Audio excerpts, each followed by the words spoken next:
سوال راکړل شوی دی. یو صاحب وایي زه په مانځه باندې ولاړم او په مانځه کې ما سره یو داسې ملګری داسې صاحب ولاړو په مانځه په صف کې چې د هغه کپړې چې کومې وي هغه ګنده وي، پلیتې وي او هغه زما د بدن سره یا زما د کپړو سره میلاو شوي. نو په دې سره زما د مونځ څه حکم دی؟ زما مونځ وشو که ونه شو؟ نو د دې جواب دا دی چې د یو منځګزار یو سړی د هغه پلیتې کپړې د بل سړي د بل منځګزار د بدن د څه حصې سره د یو رکن په مقدار باندې برابر پرتې وي، یا د منځګزار باندې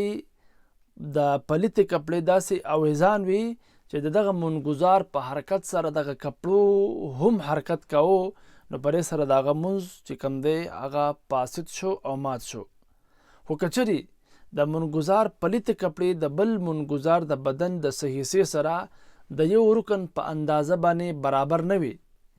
صرف اویزان وي یا صرف ټچ وي او د هغې په حرکت سره دی حرکت نه کوو،